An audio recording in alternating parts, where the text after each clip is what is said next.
Bien bonsoir, bienvenue à Art Top TV. Bienvenue pour notre émission C'est quoi le problème? Aujourd'hui, notre invité est un fantôme.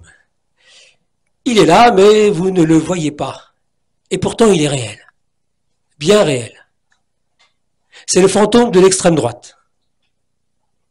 Sous la forme d'un monologue, je vais vous montrer le visage, son visage, à travers l'itinéraire d'un pauvre chômeur militant au sein d'un parti nationaliste, le Front. À travers son regard, c'est une radiographie de notre temps qui se dévoile. À l'heure où en Europe les migrants, les Roms, les Juifs, les musulmans sont stigmatisés, où le nationalisme séduit à nouveau tout ce que nos démocraties possèdent de déçus et de laissés pour compte. Ce texte est une libre adaptation d'un roman de 1938 d'Odon von Horvath, un contemporain de Brecht, et qui a pour titre « Un enfant de notre temps », Ein Kind unserer Zeit.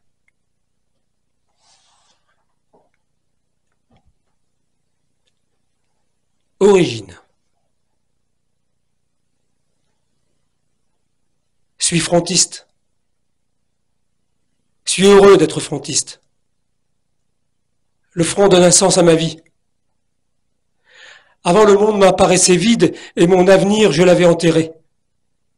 Mais aujourd'hui, grâce au front, un bel avenir s'ouvre devant moi. Un putain d'avenir. J'ai pris ma carte le jour de mes 20 ans pour voir. On avait marre d'être au chômage. Me sentais exclu dans mon propre pays, dormais dans la rue. Le front m'a tendu la main et ouvert les yeux. Elle voyait le monde comme un trou noir, m'a fait voir le monde tel qu'il est vraiment. Un combat pour la défense de notre civilisation, de nos valeurs, de notre sang. Ce combat remplit mon existence à présent.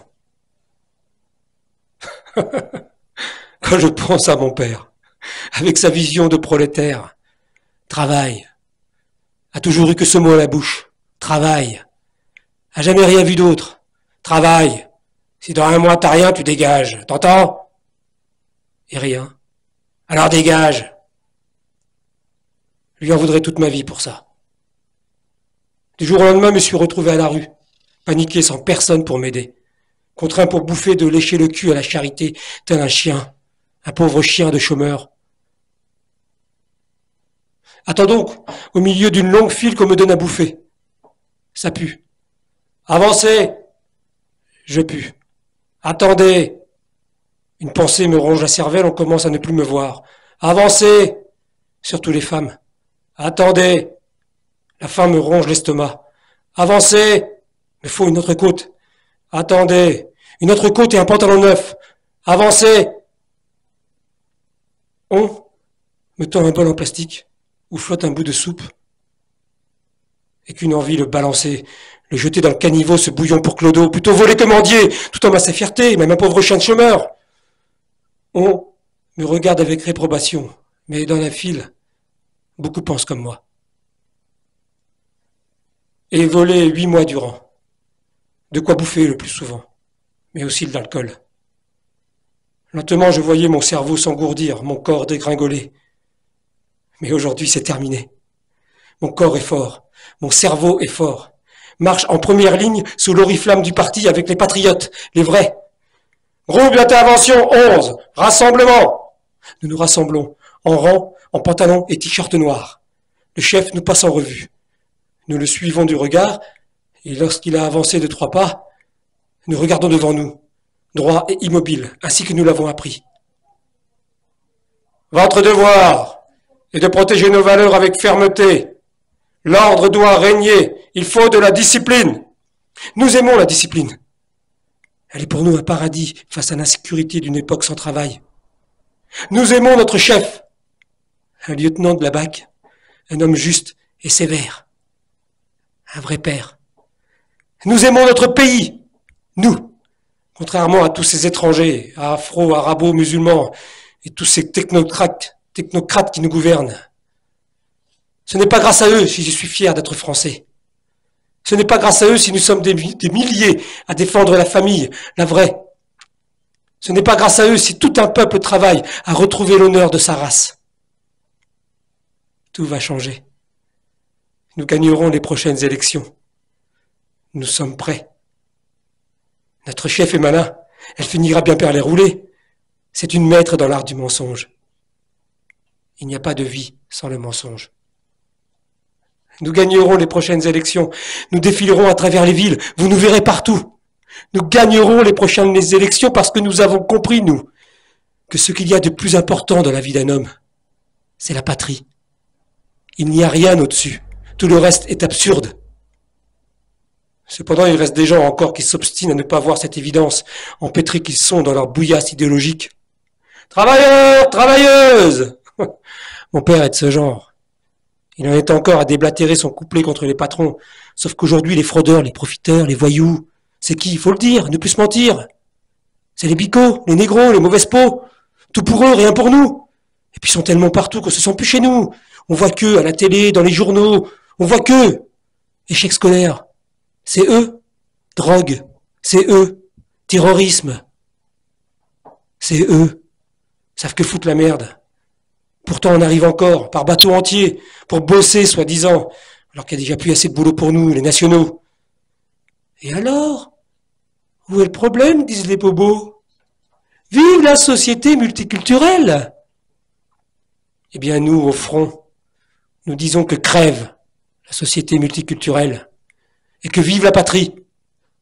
Car pour nous, étudiants, chômeurs, travailleurs, retraités, patriotes, il n'y a qu'une seule vérité, la vie de notre peuple, et qu'un seul devoir, mourir pour la vie de notre peuple.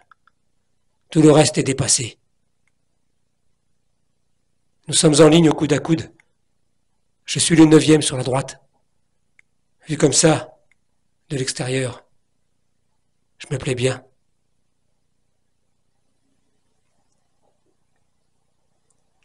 Rencontre.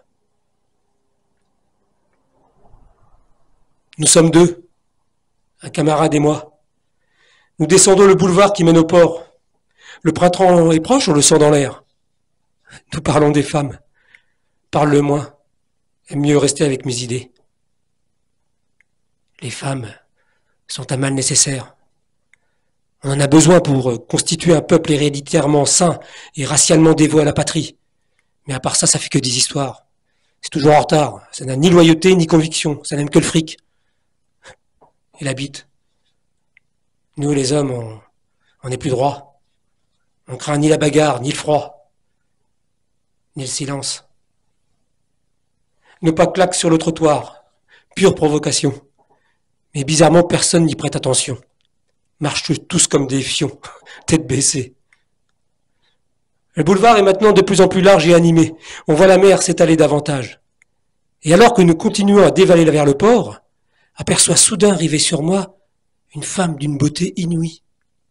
Son visage est lumineux. Sa robe est courte. Elle me plaît. Mais elle n'est pas seule. Un petit homme rougeau, chauve, rond, s'accroche à ses talons. À coup sûr, il est riche. Sinon, que ferait-elle avec ce crabe? L'air est tiède, le soir tombe doucement.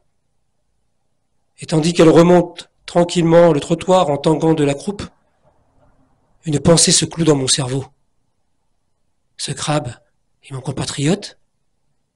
Comme j'ai juré de mourir pour la patrie et pour notre peuple, il faudrait donc aussi que je meure pour lui.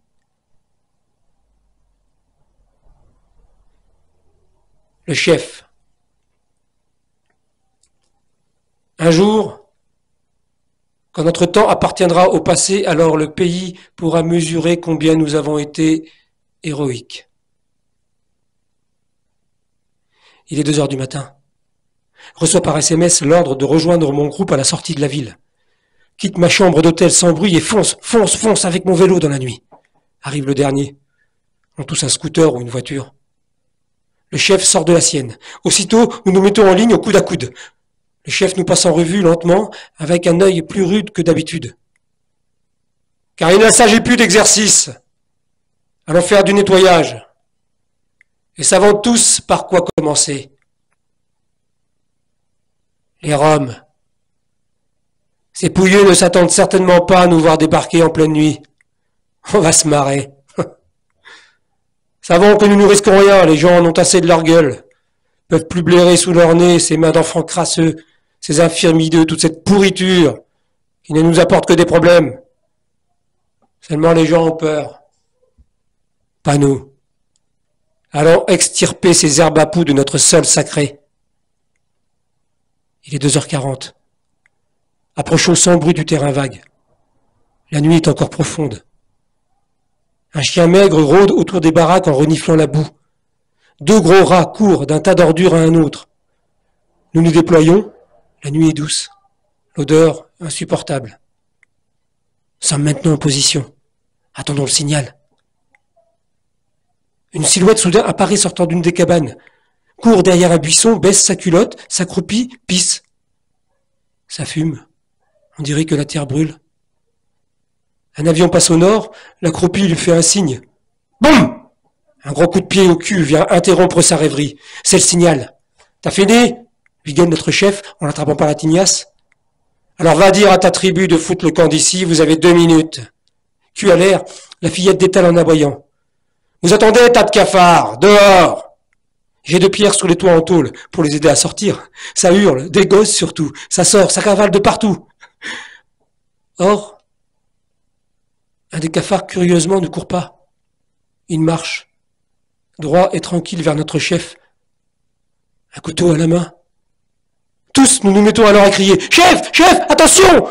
Mais il ne nous entend pas. Le cafard continue d'avancer, continue à crier. Mais pourquoi il ne nous entend pas? On dirait que nous avons peur.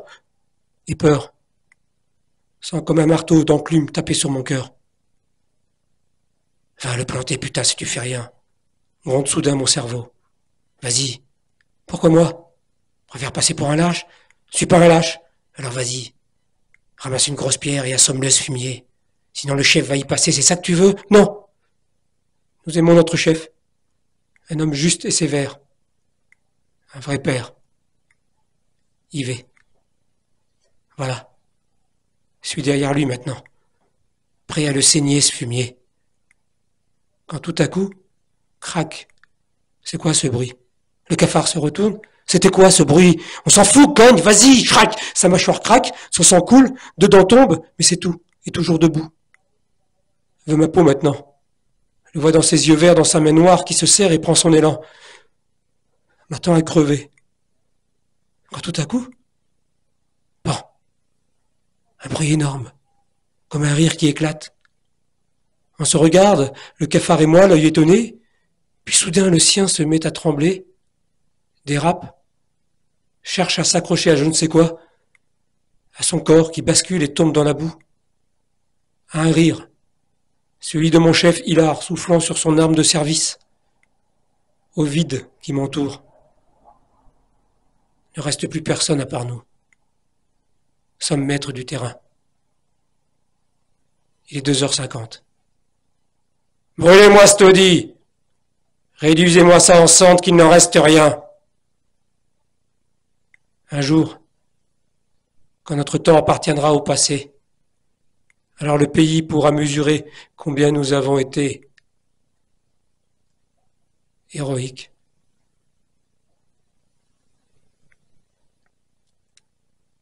Le jugement. Devant le tribunal, notre chef a plaidé non coupable. Son avocat, la légitime défense, et moi, en tant que témoin, j'ai raconté à la juge ce que je savais. Que l'accusé, c'est vrai, n'était pas coupable. Que c'était pour sauver ma peau qu'il avait tiré. Que tout avait commencé à cause de mon vélo qu'on m'avait volé. Que je savais que c'était des Roms parce qu'un voisin les avait vus tourner autour. Que je savais que l'accusé était policier et que c'était pour ça que je lui avais demandé de m'aider à le récupérer. Votre vélo? Oui, monsieur le procureur. Et évidemment, on l'a retrouvé là-bas. Où ça? Là où ils vivent, à côté de la décharge. Où voulez-vous d'autre? C'est bien assez pour eux. Épargnez-nous vos commentaires, je vous prie. Poursuivez. Bien, madame la présidente.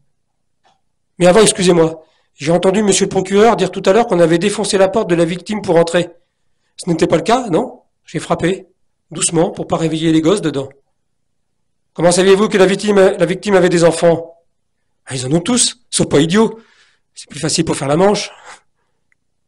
Qui vous a ouvert? C'est le type qui est mort. Le type? La victime, excusez-moi, qui est mort, qui m'a ouvert, madame la présidente.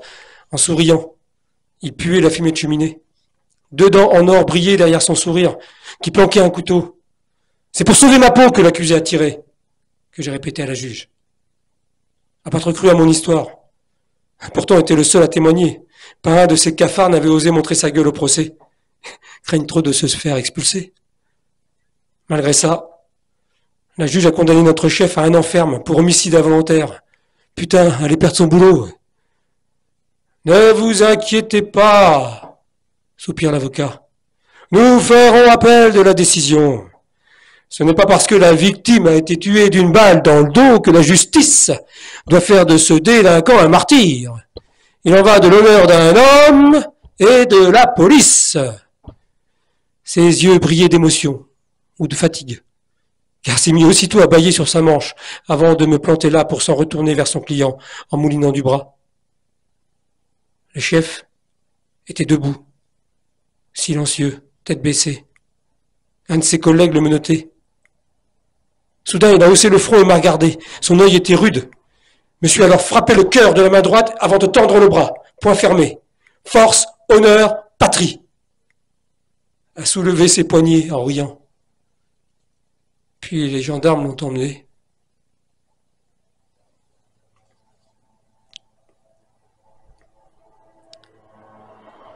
La promesse. Pour avoir menti au procès, le parti m'a récompensé. Il suffit pas d'être courageux, faut être malin aussi, quand on veut servir utilement la patrie. Il n'y a pas de patrie sans le mensonge. Et dorénavant, je suis chargé de recruter les nouveaux résistants. J'ai 5 patriotes à mes ordres, plus un studio meublé. Un bel avenir s'ouvre devant moi. Un putain d'avenir. Pourvu seulement que je crève pas avant. Dans un accident, une bagarre, bêtement, comme Clément Méric. Ferme les yeux et prie le bon Dieu de bien vouloir me faire vivre longtemps. En échange, je lui promets de donner 30 € au premier mendiant que je verrai. 30 €, c'est beaucoup, surtout pour moi. Ouvre les yeux et quitte les bureaux du parti, tourne le coin de la rue, un clodo est là, assis. C'est un de chez nous, ça va. M'avance vers lui en plongeant la main dans ma poche de mon pantalon neuf. Semble n'y pas faire attention. M'arrête, peut-être qu'il est aveugle. Avance, ça n'a pas l'air. Alors pourquoi il me regarde pas? M'arrête, la main toujours dans la poche de mon pantalon neuf, face à lui. Pourquoi tu me regardes pas? Réponds pas. Parce que j'ai menti à la juge, c'est ça? Tu te crois peut-être meilleur que moi? Dis toujours rien. Sors alors la main de la poche de mon pantalon neuf. Va chier, sale clodo. T'es rien promis à toi.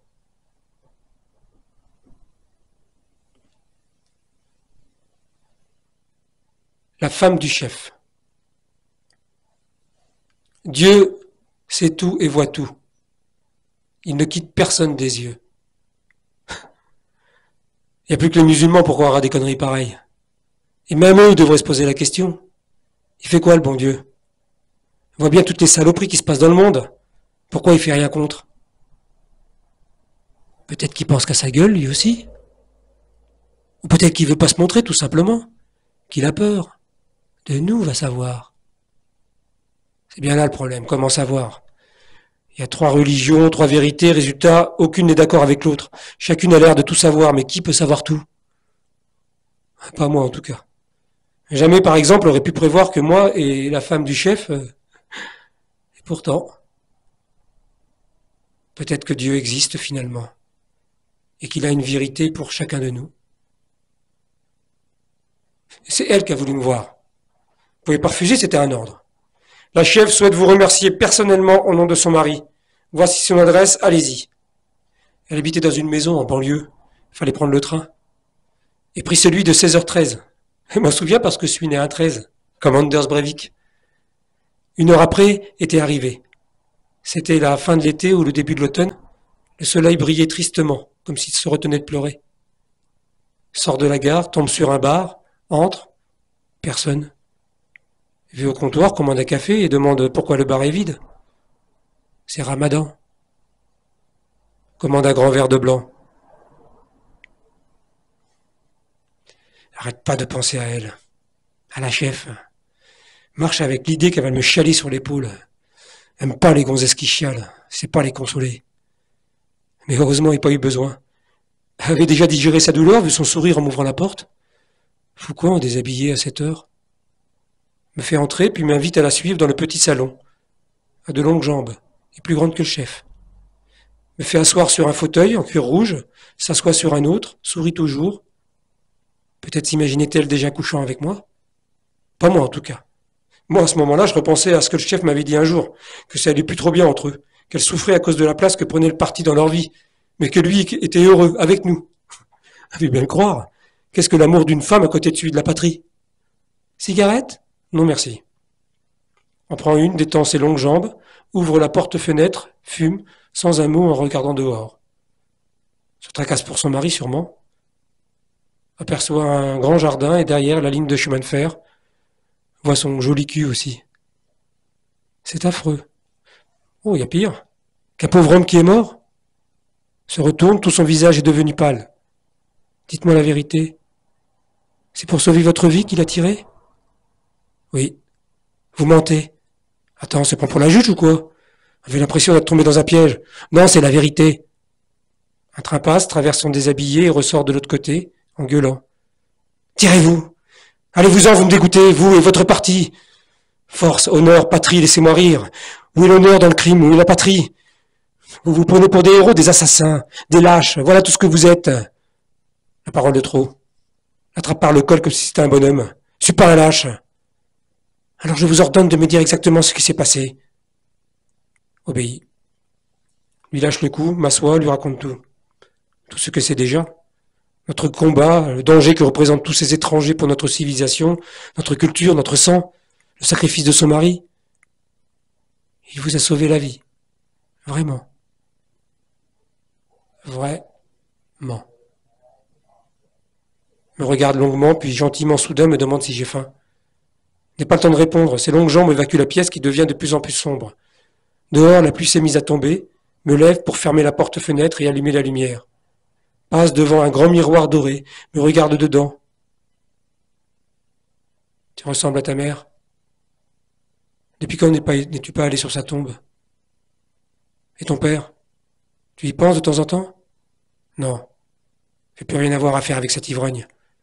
M'a foutu dehors, je te rappelle. Lumière. La chef réapparaît avec un plateau qu'elle dépose sur la grande table, ferme la porte-fenêtre, puis m'ordonne de m'asseoir à ta place, près d'elle. Ce soir, c'est vous le chef.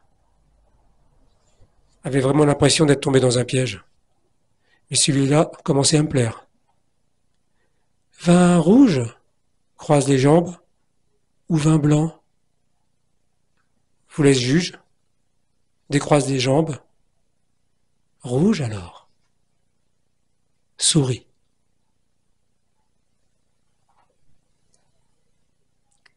L'ennemi.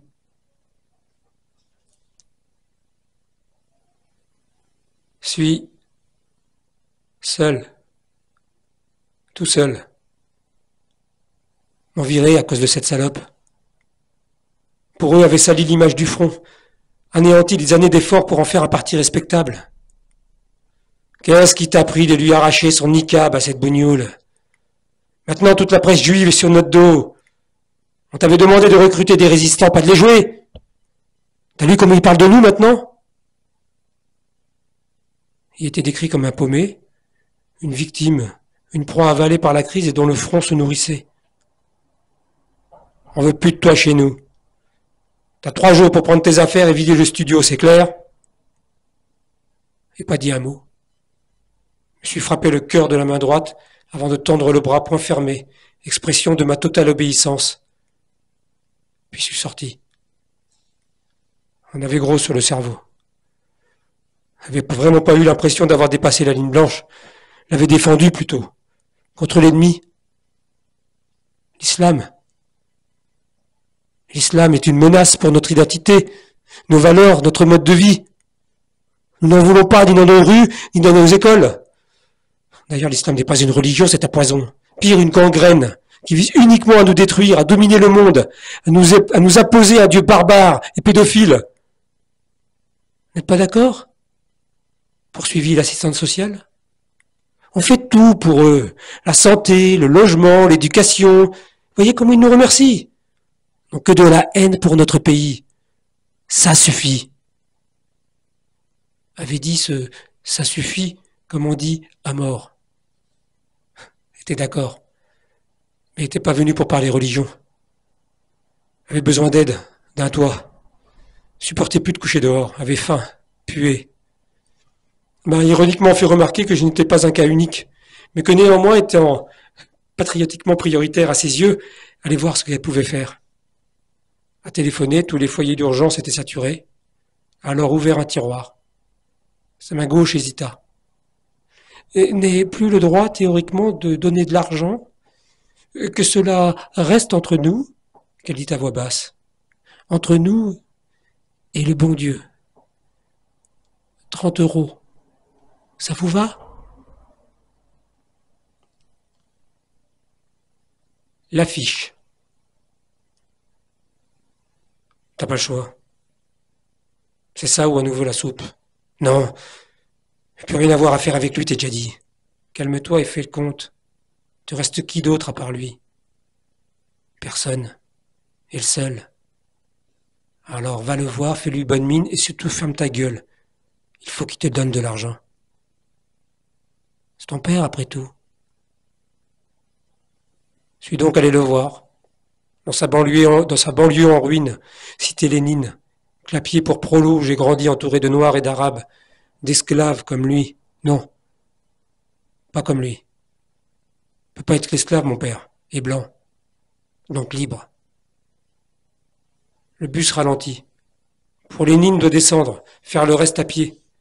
Traverser le monde des vivants, le boulevard Thiers, la galerie marchande, le square fleuri, prendre à droite, monter, prendre à gauche, monter encore, passer devant le monde des morts.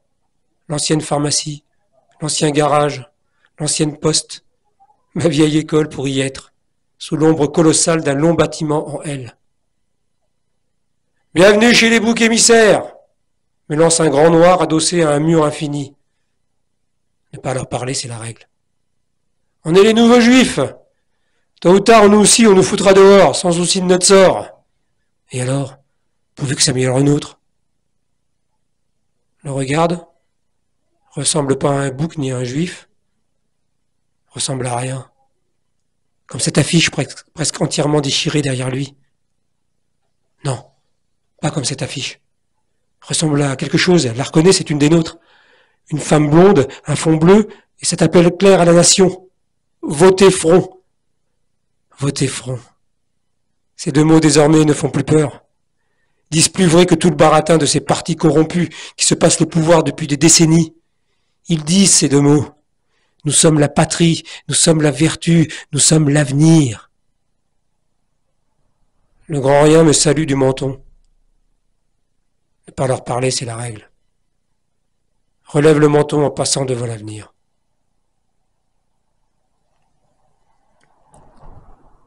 Le père. Qu'est-ce que tu veux ici? Salut pas. Tu veux quoi? Te foutre sur la gueule comme tu faisais à maman et à moi.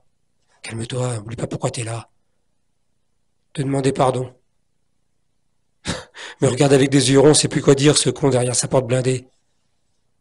Tu fais quoi? Demande une voix de femme par-dessus le vacarme de la télé. Sa bouche grimace. Attends. Repousse la porte sans la fermer. Entends tout. Pas mon histoire. Ferme la porte et attends dans le couloir. Chantonne. Armstrong, je ne suis pas noir. Je suis blanc de peau. Une grosse mouche se pond à mon cou. La chasse se pose sur le mur d'en face, avatar du grand noir, se frotte les mains, avatar du vieux juif. Crève sous mon poing. La porte s'ouvre, me retourne, une nana de mon âge, front baissé, cheveux noirs, dévale les escaliers, à l'air d'une étudiante. C'en est une, sourit mon géniteur, en enfilant un pantalon. Entre. Fais ça pour payer son loyer et la bouffe, la pauvre. Et toi, tu bosses? Non. Sa bouche grimace. Je me suis fait virer avant-hier. T'as encore fait le con? Non. J'ai fait mon devoir. Pas convaincu, va dans la cuisine, ouvre le frigo, sort une bière, va dans le salon, baisse le son de la télé, son cul jusqu'au canapé, ses pieds jusqu'à la table basse, boit. A pas changé. Toujours aussi conquérant. Peux reprendre ta chambre si t'as besoin. Merci, du con. Seulement compte pas sur moi pour te prêter du pognon. Gagne encore moins qu'avant. Bois. Le patron a voulu délocaliser l'usine à l'étranger. On lui coûte trop cher à ce pauvre monsieur, t'entends ça? De loin. Regarde ailleurs. Revois la nana dévalant l'escalier. Pas normal d'en arriver là. Résultat, on a occupé l'usine pendant 2 mois. On doit voir le monde autrement maintenant. On a eu le soutien du maire, du préfet, du député et même du ministre. Tel qu'il est vraiment. Fallait le voir le gars devant les journalistes hurler au scandale. Une saloperie. Taper du poing sur la table, promettre l'intervention de l'État, sauf qu'au final, on a dû se rendre à l'évidence. À part nous apporter des croissants, on pouvait rien faire l'État. On n'a aucun pouvoir sur les patrons. La queue sur des pauvres gens, comme nous. Comme toi, du con. Résultat, on a dû céder 10% de notre paye et la moitié de nos congés en échange du maintien de l'activité dans l'usine. Tu crois ça? Crois plus en rien, papa. T'es pas le seul. Sa bouche grimace, bois. T'en fais pas, va. Ça va bientôt se payer, tout ça. Se lève en ricanant, salement. Attends. Je vais te montrer quelque chose. Va dans la chambre. Attends. Sur le buffet, la photo de maman dans sa robe blanche souriante avec un bouquet de fleurs donne presque envie de croire au bonheur. Qu'est-ce que tu fais ici? Bonjour maman. Pourquoi es-tu revenue? Savais plus où aller? Étais à la rue.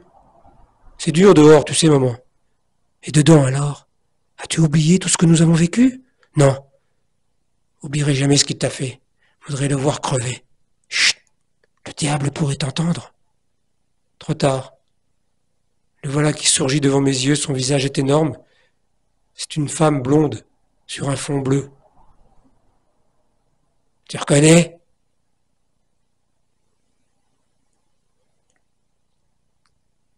Identité nationale.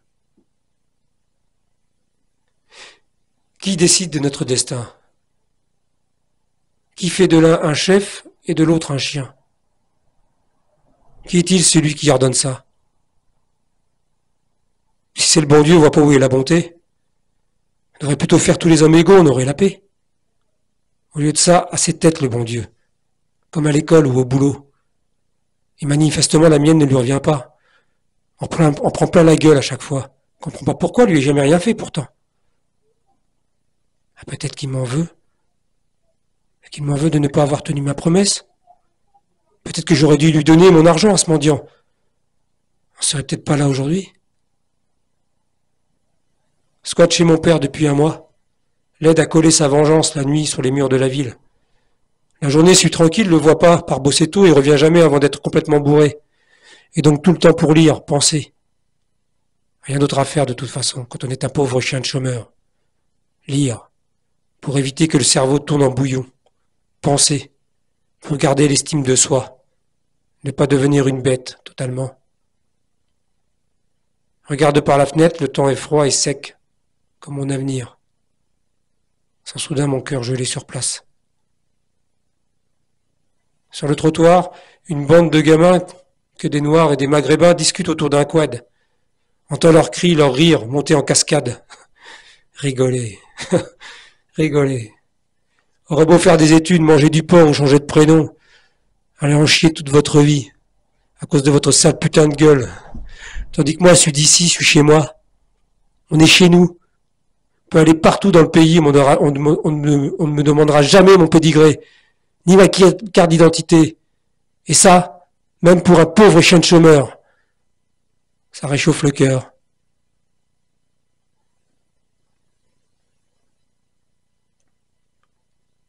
Le rendez-vous. Il a neigé cette nuit.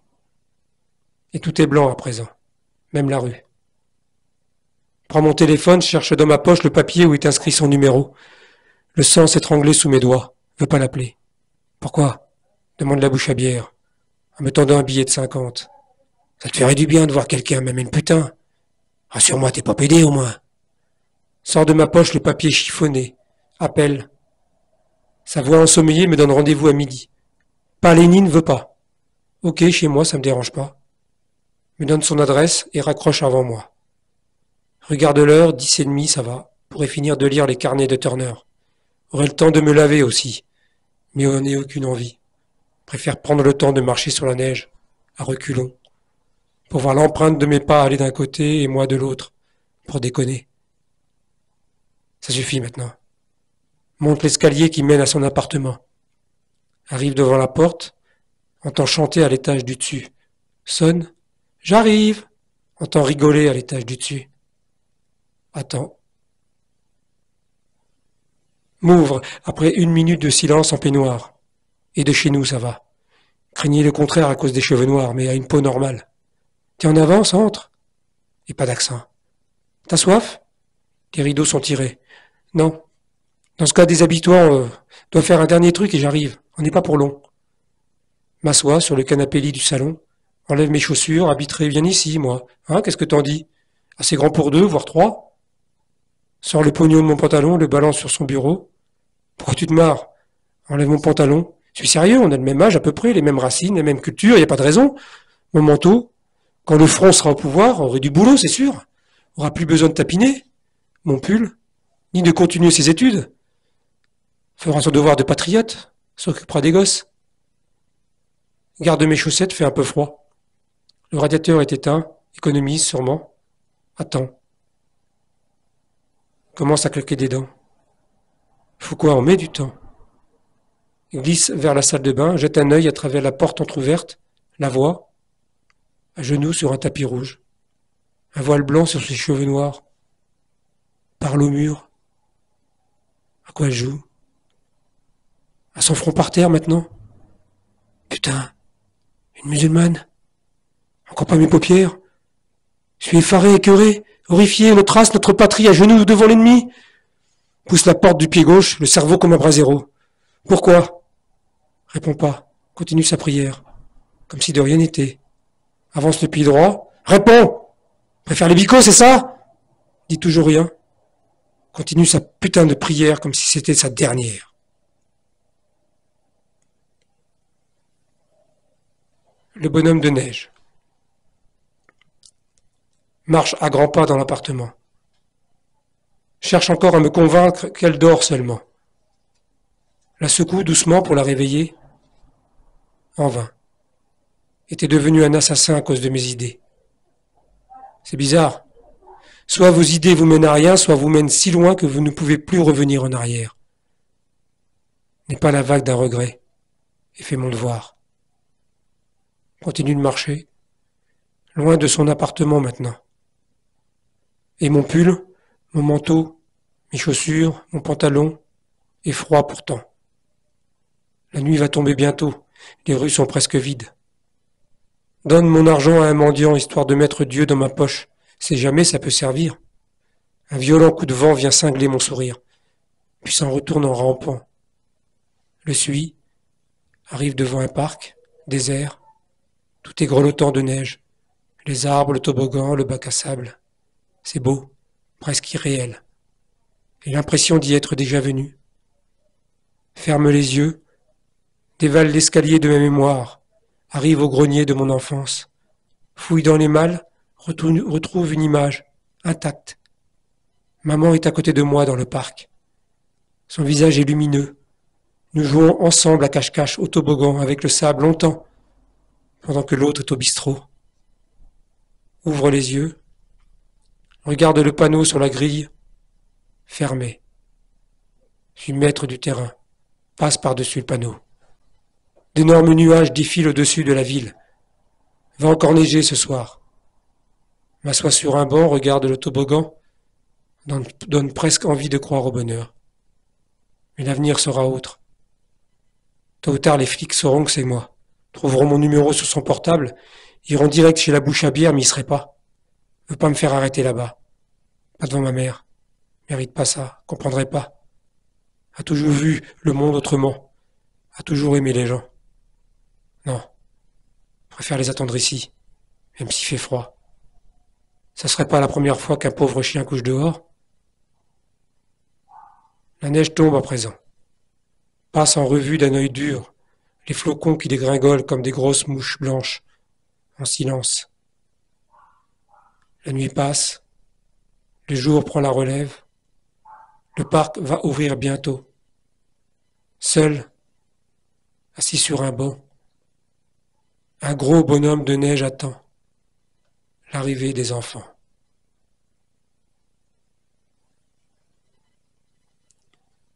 C'était un enfant de notre temps. Merci et je vous dis à la semaine prochaine. Et n'oubliez pas de nous retrouver sur Artop TV. À bientôt.